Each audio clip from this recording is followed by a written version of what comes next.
Once you've got all of your main colors in, it's time to start adding those details. Now, there's not some perfect formula that tells you what order to paint every single thing in, but it kind of follows basic steps to build a painting. You can pause the video, but here are the steps for building a painting. This video goes over steps 4 and 5.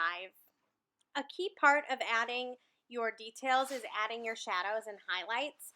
One thing I want to point out is that your best shadows and highlights are not simply black and white from the tube. They're blended with your colors, as you can see in this picture. This pepper painting is a really great example of using a variety of values. You can see that there are highlights using black and white, but there's also highlights where they're reflecting the red off of the pepper onto the green and onto the yellow. And then they're also, instead of just going in with black, they're making darker versions of the colors that they need in order to shade this yellow pepper. The first step being color blocking, and once you're finished with that, you're going to start putting in your larger details. So this painting you can see is at kind of a various levels of stages of being done. So you can see in the background, this is all color blocked. Normally, you know, it would have all of these values and things in here.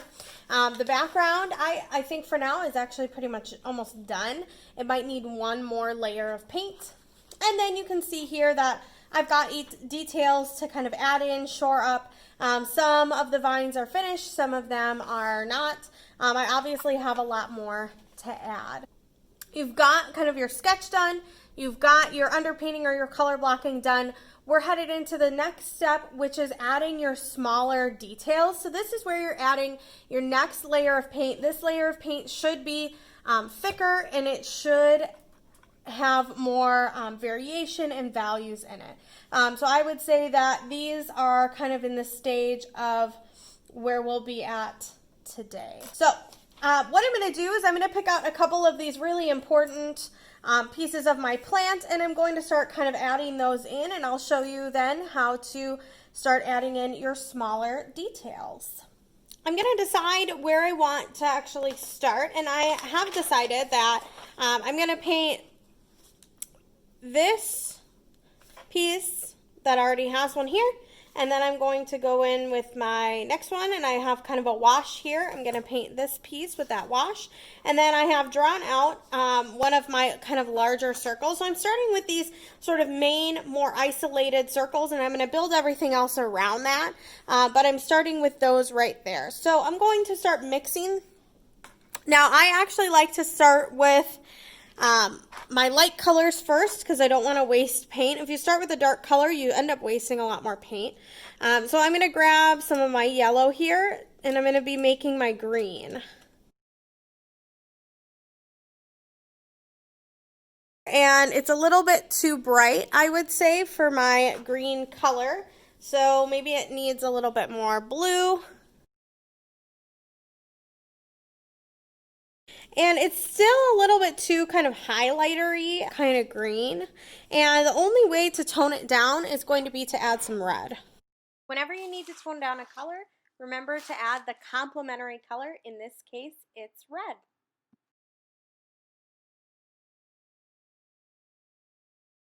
You can see me start to add white. White can help to make your color more opaque. That's a good color that I'm going to start with.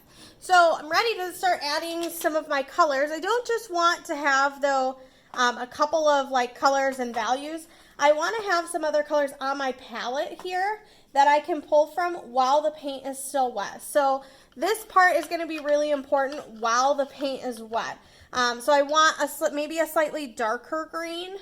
I'm going to pull some of this green over and make a little bit darker green with it. To make my darker green, I'm using a little bit of blue and yellow to make green, and then I'm adding a teeny tiny bit of black and red to make my darker green. I've got black and white kind of ready to go on my palette, so I can start putting in my shades and my values. Notice I'm adding the paint that I need to my tin foil instead of dipping out of all of my little containers. That's how I keep my paint from going bad. All right, the first thing I'm going to do with this part here is I'm going to take my main color that I made, and I'm just going to kind of start putting in that main color here. And I like to have my reference image very handy during this time, because I always want to be kind of comparing it to that.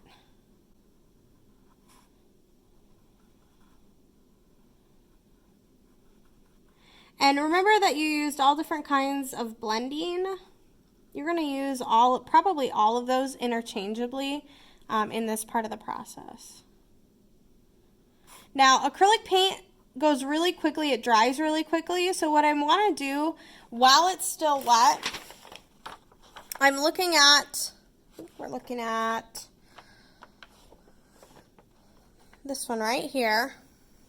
So I see some darker areas, I see some lighter, this is kind of my normal tones, some highlights here and here.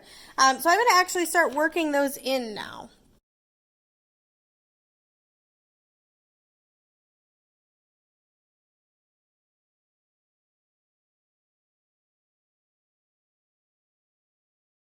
And you can also take this straight color and put it in there. So in this case, I went in with straight black because my darker green wasn't really doing what I was hoping it would do. So I can go in with straight black, but I'm not going to leave it there. I'm going to go back in then with my green, and I'm going to start to kind of blend it out and make it less black and more dark green. So you can actually blend your values and your colors straight onto the palette. You don't have to pre-mix everything. As long as you keep it wet and workable, you should be okay.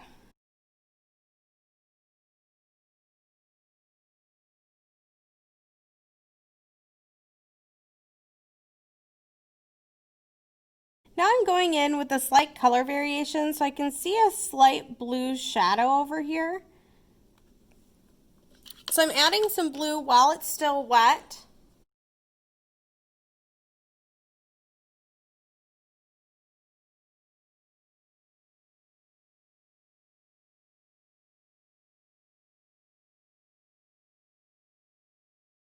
I'm adding my shadows, my highlights, and all of my color variations. So I can see a teeny tiny bit of white over here, and I'm going to add that in here.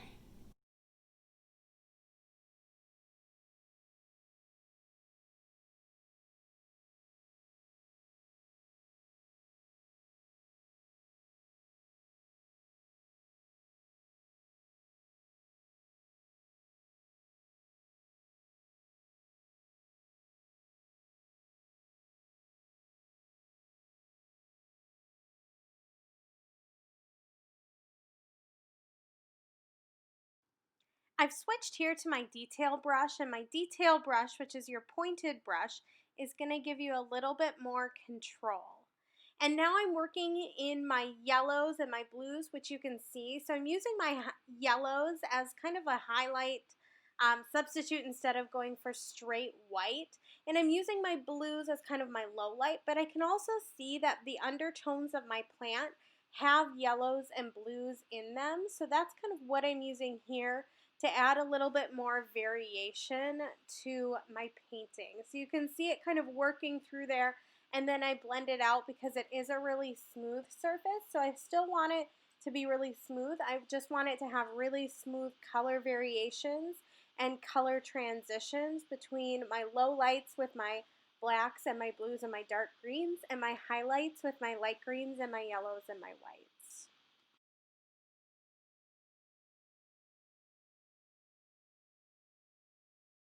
For now, I'm going to leave this here, and I can come back to it, but it's pretty close to what I was going for. Maybe a slightly different shape, but I have so many of them that I can always make one a little bit different. So now I'm going to show you my process for kind of starting a whole thing. So color blocking this right on top. I'm going to have to use a little bit thicker paint to start out. But I'll show you kind of this one right here.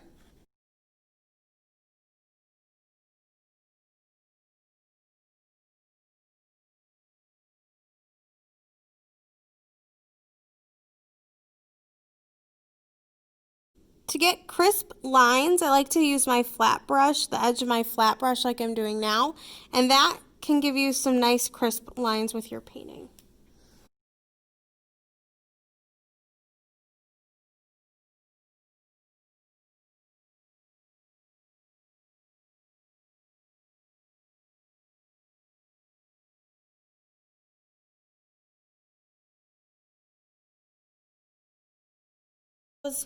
So I'm adding in, instead of just straight white and just straight black for my shadows and my highlights, I'm adding in kind of yellows, which will go with the white for my highlight, and blues, which will go with the shadow.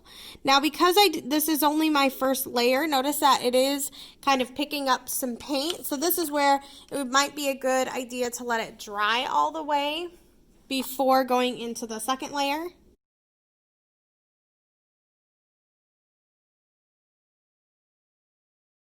In this part of the video, you'll see me use my brush interchangeably, so I'll be using both my flat brush and my detail brush.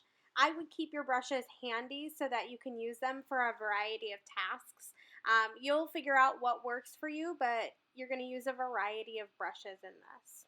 And then to give you some perspective, slowly but surely this is going to start coming together, where all of the little shaded pieces are going to start making it look more and more like my original reference image. So if I might get bored over here, or bored with my green, and so I could also jump to this lip of the cup here. I might want to do that before I get too many of my other values in here, so you can kind of jump around. The only thing I recommend is don't work on two things that are directly next to each other while they're still wet, because what'll happen is if I went in here with blue right now, this is still wet, so it would probably, as I'm kind of going in to paint my blues, it would start to smudge my green. So just make sure that you're kind of jumping around and not working on things that are directly next to each other.